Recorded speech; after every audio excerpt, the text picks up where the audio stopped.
Bonjour Benoît. Je veux premièrement vous remercier d'être ici avec nous aujourd'hui. Ça me fait plaisir. Merci pour parler de ton spectacle Ludi Magni, qui a été joué au mois de mai à l'Espace Libre.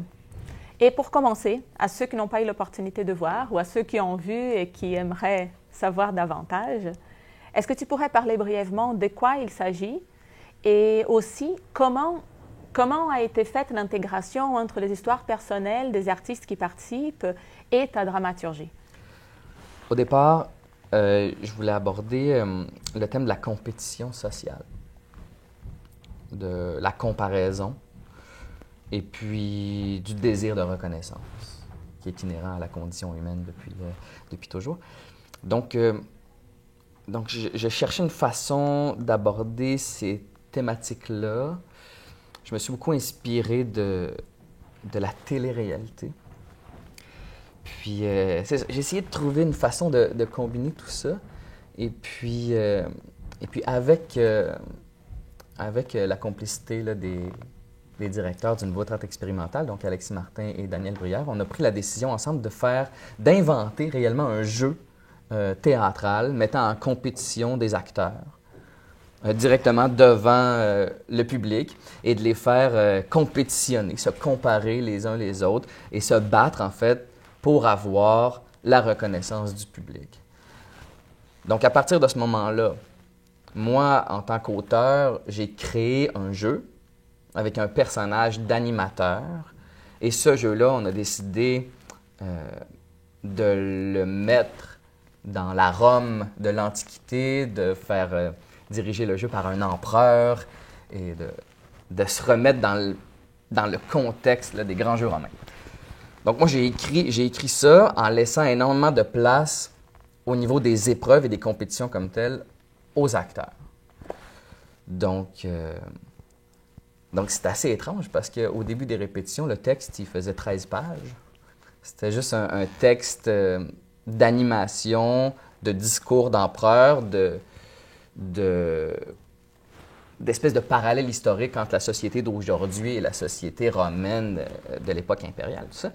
Donc, et là, à travers ça, en répétition, avec les acteurs, ben là, on a vraiment plongé dans le jeu et je leur ai demandé, en fait, d'apporter énormément de matériel et de se prêter réellement au jeu avec qui ils sont, avec leurs histoires personnelles, leurs talents personnels, de réellement jouer le jeu de la compétition pour voir ce que ça allait faire.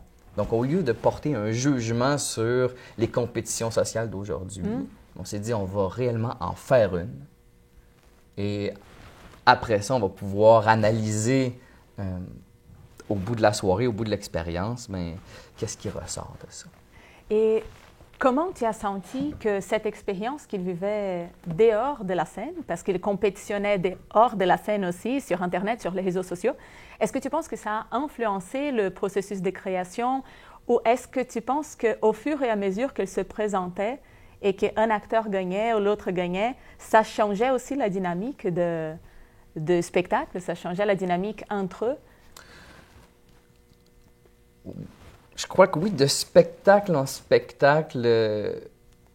En fait, le spectacle était différent chaque soir. Ça dépendait énormément de la réaction du public, plus que de eux. Entre eux. Oui, un envers l'autre. Il y avait des soirs où le public était beaucoup plus réceptif aux blagues, aux gens qui étaient plus drôles, aux anecdotes plus punchées. Tandis qu'il y avait d'autres soirs où les gens appréciaient plus les bonnes performances artistiques, les histoires touchantes. Et puis, donc, chaque soir était un spectacle complètement différent. Et les acteurs, tout dépendant de ce qu'ils ressentaient du public, pouvaient ajuster leur jeu. Comme par exemple, le spectacle était fait de plusieurs épreuves. Mm-hmm. Et puis pour chaque épreuve, comme par exemple, il y avait une épreuve de talent, comme un talent show, par exemple. Donc chaque acteur avait une chanson, une chorégraphie, il y avait des imitations. Donc, chaque acteur avait 2, 3, 4 talents possibles et il choisissait le soir même, en fonction du public, qu'est-ce qu'il allait proposer, qu'est-ce qu'il allait jouer. dans le but d'avoir le plus de votes possible. Alors, je voudrais savoir comment c'est ce processus pour toi, où la dramaturgie, elle est ouverte au point que tu n'as pas le contrôle, en fait. À un moment donné, les acteurs peuvent choisir ce qu'ils veulent montrer, et donc la dramaturgie de la scène, elle ne sera pas tout à fait la dramaturgie écrite. Pour certaines parties, non. Mais de façon générale, le jeu était très bien construit. Tu sais, au bout du spectacle, ça va donner la même chose, peu importe à l'intérieur de l'épreuve. Là, oui, c'est libre aux acteurs. Et puis c'est ce qui fait que c'est un spectacle vivant, c'est un spectacle que les acteurs peuvent prendre en main, puis ils sont responsables de ce qui se passe. C'est une grande responsabilité qu'on a mis sur le dos des acteurs, c'est vrai. Sauf qu'en répétition, on a travaillé beaucoup ça. On les a faites et refaites, on les a accompagnés là-dedans à travers leurs histoires personnelles, leur talent et tout ça. On les a quand même accompagnés. Et puis, Daniel et moi, on était là pour travailler ça avec eux. Donc, ils n'étaient pas complètement laissés à eux-mêmes. Tout à fait, ouais. Mais ça aurait pu. Des fois, j'y repense. Puis si on refaisait le spectacle, je pense que je pourrais donner encore plus carte blanche aux acteurs pour réellement avoir le jeu réel que j'ai imaginé. C'est sûr qu'on aurait pu donner des lignes directrices aux acteurs et fabriquer une dramaturgie. Donc, dire à Mathieu, ben, toi, tu vas toujours jouer la carte de l'arrogance. Et donner à Marie-Pierre, toi, tu vas toujours jouer la carte féministe. Et puis, tu sais, leur donner des lignes comme ça pour bâtir quelque chose de dramatique. Mais ce serait faux. Puis je le sais que dans les téléréalités aujourd'hui, ils font ça. Le montage est fait de façon par rapport au discours qu'ils veulent. Oui, puis à établir des tensions, tout ça. Mais c'était pas le but de l'exercice, le but de la pièce. Le but de la pièce, c'était réellement de mettre les joueurs en compétition et c'est un petit peu tous les coups sont permis. Donc, il y avait des moments où il y avait des comparaisons physiques et puis si jamais telle personne avait envie de montrer ses fesses ce soir-là, ben, il pouvait le faire. Tu sais. Il y avait des moments dans le spectacle où ils pouvaient s'insulter les uns les autres, où ils peuvent même parler au public. Puis tout ça était très libre. Donc oui, il y a un danger pour la dramaturgie comme telle, là, qu'il y a des débordements, mais le spectacle était fait un petit peu pour ça. Ouais. Mais très bien encadré avec des limites précises. Et à la fin, bon, le spectacle culminait avec des scènes plus écrites où là, peu importe là, le résultat du spectacle, c'était les mêmes scènes. Là, plus le spectacle avançait, plus on tombait dans la théâtralité. Ça. OK. Et est-ce que tu serais ouvert même pour que d'autres compagnies reprennent, par exemple, ta dramaturgie et essayent avec d'autres histoires? Oui, mais ça m'étonnerait que ça arrive. On a créé ça au Nouveau Théâtre Expérimental, ensemble. Le texte n'est pas tant disponible. Puis je pense que c'est une idée qui peut être reprise et puis qui va sûrement l'être. Puis j'ai aucun problème avec ça. Je pense qu'on devrait... S'il y a une bonne idée qui germe quelque part, on devrait être capable de la piller, de se l'approprier, de la bonifier puis de la réoffrir d'une autre manière. C'est pas la première fois qu'au théâtre, on essaie de faire un spectacle interactif, on essaie de faire un spectacle où il y a place à débordement, justement. Là, si on passe à l'improvisation, tout ça. Puis il y en a énormément des spectacles comme ça. Là. On n'a pas inventé cette forme-là. Mais on l'a poussé dans une certaine direction, puis... Je pense que ça va arriver, là, que les gens vont prendre cette idée-là puis qu'ils vont la pousser ailleurs, qu'ils vont la bonifier. C'est bien sûr. Je voudrais vous poser une question plutôt liée à la thématique. Oui. Parce que quand vous reprenez Rome pour parler de la société actuelle, pour construire un parallèle, j'ai pensé évidemment au Panem et Circenses. Et là, je pense qu'au Brésil, d'où je viens, le Panem et Circenses est le soccer et le carnaval. Mm-hmm. Pour moi, ça est clair. Et je voudrais savoir, pour toi, c'est quoi au Québec? J'ai l'impression que que ce qui sert un petit peu le même but là, que le pain et les jeux servaient à l'époque, je pense que c'est la télévision aujourd'hui. Au Québec, mais je pense qu'un petit peu partout dans notre société occidentale, parce que il n'y en a plus beaucoup des événements populaires, gratuits, rassembleurs, où les gens vont se déplacer. Aujourd'hui, les gens ont accès divertissement, information, etc., directement chez eux. Peu importe ta classe sociale, dans ta maison, il y a probablement une télévision. Puis, la télévision te permet de regarder le sport, donc d'avoir cette espèce d'élément catalyseur-là, tu sais, de performance sportive. La télévision te permet de regarder des documentaires, de t'indigner, de regarder des émissions d'opinion, tu peux même appeler à l'émission pour dire « je suis pas d'accord », tout ça. Donc ça sert aussi de catalyseur d'émotions comme ça. On peut regarder des trucs très drôles, des humoristes et tout ça. Et puis, on peut regarder des séries télé dramatiques pour pleurer, pour s'émouvoir, tout ça. On a accès à tout ça directement dans le confort de notre salon, sur notre divan.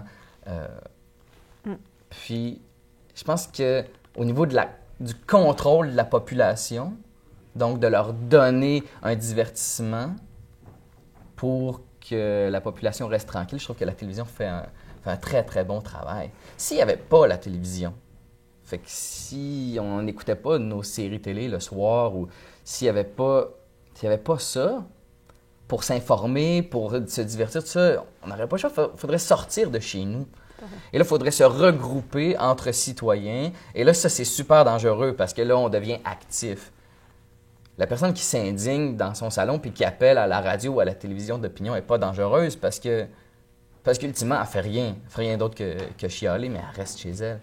Tandis que les citoyens qui se regroupent et qui décident de faire changer les choses ou de prendre leur quartier, leur ville ou le milieu dans lequel ils vivent à cœur et qui désirent faire changer les choses, bien là, ça, c'est très dangereux pour la classe politique et tout ça. Et là, ça peut faire changer les choses. Et là, mon Dieu, si la dissidence n'est pas loin, c'est dangereux. Donc, je trouve que la télévision, au niveau de l'idée de ce que c'est le pain et les jeux pour satisfaire la population, je trouve que ça fait un très bon travail. Je pense.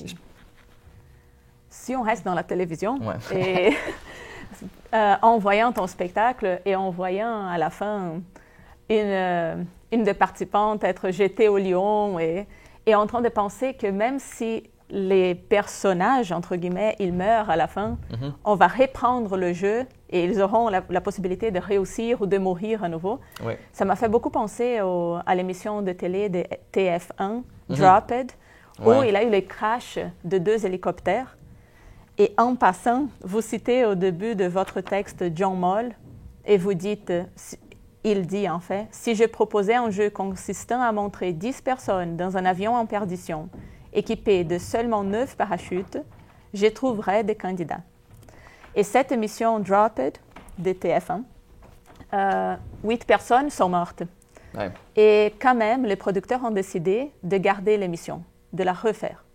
Donc, je voudrais vous écouter parler un peu à propos, même si vous avez déjà parlé par rapport à votre spectacle, mais d'une manière plus ample, à propos de cette spectacularisation de la vie dans notre société contemporaine, de ce besoin d'être vu pour sentir que tu es mis en valeur. Bon, le désir de reconnaissance, c'est là depuis toujours. Là, si on prend le parallèle avec la société romaine, c'était pas juste des esclaves là, qui allaient dans l'arène, qui faisaient des courses de chars ou des combats gladiateurs, tout ça. Et des gens, c'était leur carrière, puis ils allaient là dans l'espoir de recevoir de la gloire. Donc, c'est juste que les moyens ont changé. Puis aujourd'hui, on est confronté avec une espèce de globalisation de l'information. Donc, on a tellement accès à des réseaux mondiaux, tu sais, le réseau social, les informations et tout ça. Donc, là, on peut comparer notre vie avec celle de tout le monde à travers le monde. Pas juste avec notre famille ou nos voisins ou notre cercle immédiat. Donc là, les facteurs de réussite changent, tu sais, se multiplient. Et puis, il y a des grandes campagnes publicitaires qui nous remettent en pleine face des critères de beauté et tout ça. Puis, je lisais un essai bien intéressant là, qui parlait de la campagne publicitaire de Nike. C'est Just Do It. Et puis là, ce qui est véhiculé par ça, c'est qu'aujourd'hui, on peut tout réussir. On peut tout faire à force de volonté. Donc, si on n'est pas satisfait de notre apparence, de notre corps, ben c'est notre responsabilité à nous d'aller au gym, de faire un régime, puis de... Tout le monde peut devenir une grande vedette, tout le monde peut devenir un grand sportif. En théorie. En théorie. Mais on est confronté à cette image-là, c'est ce rêve-là qu'on nous vend constamment. Donc là, aim high, nos critères sont toujours « sky's the limit », il faut aller là, parce que si je me rends pas là, je ne suis rien. Je ne suis rien, j'ai raté ma vie. Fait que là, dépression, on manque de confiance en soi, tout ça. Tout le monde peut faire des vidéos sur YouTube, tout le monde peut s'impliquer sur les réseaux sociaux et devenir des espèces de vedettes. Il y a des machines qui se spécialisent là, à créer des Justin Bieber là, par des... Tu prends quelqu'un qui chante bien, qui est beau, tout ça, tu fais une espèce de campagne promotionnelle sur le web par rapport à lui, puis ça y est, ça peut devenir une vedette internationale. Donc, on est confronté à ça. Donc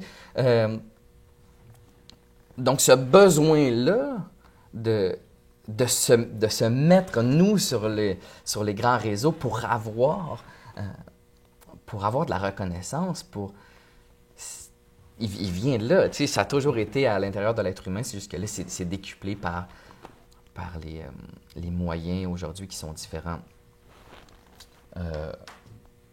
Ouais, je ne sais pas si j'ai bien répondu à la question. Oui, c'était bien. Donc, tu as très bien répondu à la question et à toutes les autres questions, évidemment. C'est vraiment très intéressante, ta pièce et la discussion qu'elle propose. Ouais.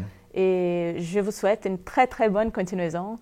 Et ça m'a fait grandement plaisir de pouvoir voir ce que vous faites et j'espère pouvoir le voir encore et encore. Ouais, Félicitations. merci beaucoup. Et merci beaucoup d'être venu. Ça me fait plaisir.